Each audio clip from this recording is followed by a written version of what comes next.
हाय, माझं नाव भावना. माझं नाव अमय आणि आम्ही आहोत सर्वोदय परिवार. आम्ही ॲक्च्युली आमचं घर रिडेव्हलपमेंट होत होतं, तर आम्ही एक इंटिरियर डेकोरेशनसाठी काही ऑप्शन शोधले. सो बरेच आम्ही मुंबईमध्ये बरेच वेगवेगळे इंटिरियर डेकोरेटर्सचे सॅम्पल्स चेक केले, पण आम्हाला काही पसंत नाही पडलं. एक तर असं होतं की आम्हाला जे बिल्डरनी जे प्लॅन दिला होता किंवा जे स्ट्रक्चर होतं ते इतकं कॉम्प्लिकेटेड होतं की 2 फ्लॅट्स आम्ही ते मर्ज केले होते. आमच्या घरामध्ये ॲक्च्युली 2 फ्लॅट आहे, एक आहे RK आणि एक म्हणजे 2 BHK. सो स्ट्रक्चरल डिफरन्स खूप होता की म्हणजे नीट घर पण हॉल होत नव्हता की नीट बेडरूम होत नव्हती. सो आम्ही मग इंटिरियरला अप्रोच केला. सो ॲक्च्युली स्टार्टिंगपासून म्हणजे आम्ही बरेचसे कॉन्फ्लिक्ट्स होत होते की आपण सिलेक्शनसाठी आता जे काही प्लाय आम्ही घरामध्ये लावले आहेत, आय डोंट थिंक की जर आम्ही असतो सिलेक्ट केलं तर आम्ही ते घेतले असते फ्रँकली स्पीकिंग. बट त्यांना ती व्हिजन होती की हे खूप छान दिसेल.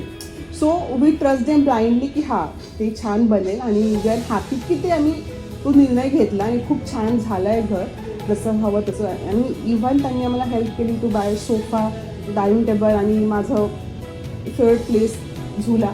सो ते सगळं सिलेक्शन फायनलाइज कलर सिलेक्शनमध्ये सुद्धा त्यांचं एवढं बारकाईने म्हणजे पॉईंट्स असायचे की त्यांनी परफेक्ट ते प्रत्येक रूम वाईज प्रत्येक एरिया वाईज काय कुठला कलर तिथे सूट होईल त्या विशिष्ट रूमला. सो त्यांनी पण त्या बाबतीत पण खूप आम्हाला हेल्प केली आणि ते खरंच छान सिलेक्शन करून दिलेलं आहे. आणखी एक पॉईंट की म्हणजे आता पॅरेंट्सचे व्ह्यू पॉईंट्स ते वेगळे राहतात.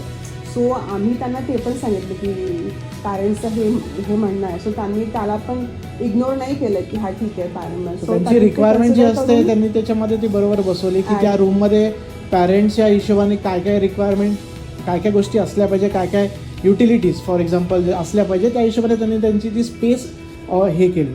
आय मीन टू से की स्पेस प्रॉपर त्यांनी युटिलाइज केली. So each and every corner of the house is been utilize it very properly. म्हणजे असं वाटत नाही की कुठलाही एरिया वेस्टेज गेला. Each and every inch of the area is been utilize very properly. आणि ज्या पण आयडियाज आम्ही इव्हन दिल्या तर त्यांनी त्याला ते कन्सिडर केले आणि त्यांचे पण त्यांना जे पण व्हॅलिड पॉईंट्स आले ते त्यांनी प्लेस केल्या आणि प्रॉपरली पूर्ण डिस्कशन ते करून आम्ही मग आपली डिझाईन वगैरे ते फायनल आहे केलेलं. प्लस त्यांचं जेव्हा व्हिजिट असायचे सो कसं व्हायचं की ते since they are from Pune आणि आम्ही ठाण्यात राहतो, पण त्यांनी असं कधी वाटू दिलं नाही की ते लॉंग डिस्टन्स असल्यामुळे त्यांचं लक्ष नसायचं. त्यांचं दर आठवड्याला किंवा ॲटलिस्ट 2 आठवड्याला तरी एकदा व्हिजिट असायची. ते फुल डे स्पेंड करून फुल त्यांचं म्हणजे काय म्हणतात बरं त्याचं लक्ष असायचं की काय काम चालू आहे, कसं चालू आहे, काय चेंजेस लागतील का, कुठे काही बदल हवेत का. सो त्या हिशोबाने पण म्हणजे त्यांनी त्याच्यात काही असं कमी जास्त वगैरे वाटलं नाही. त्यांनी त्या बाबतीत पण आम्ही त्यांना म्हणजे खरंच म्हणजे रेटिंग खरंच चांगलं देतात. आणि ज्याही वेळेस आम्हाला काही वाटेल किंवा डाऊट असतील तर ते नेहमी अवेलेबल होते on call and all. So दे वर व्हेरी मच अप्रोचेबल की असं नव्हतं की बाबा त्यांनी एकदा डिझाईन दिलं सो दॅट इज फायनल. कारण आम्ही स्वतः बरेच असं असायचं की आमच्यात कॉन्फ्लिक्ट्स व्हायचे की बाबा हे असं नको ते नसो, but always they were the people to choose the right take the right decision आणि ते फायनली खरंच छान झालं. म्हणजे आम्ही आता खूप हॅपी हॅपी. आणि सगळ्यात मोठं पण आमच्याकडे सगळे आता बघायला येतात. सो आमचे फ्रेंड्स फॅमिली स्पेशली खूप लोक येऊन बघून गेले, खूप लोकांनी अप्रिशिएट केलं त्या बाबतीत आणि लाईक कॉपी करून.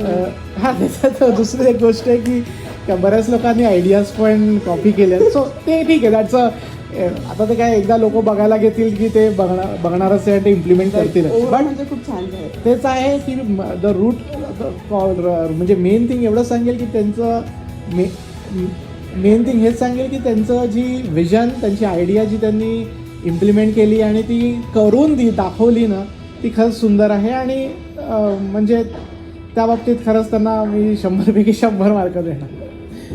थँक्यू.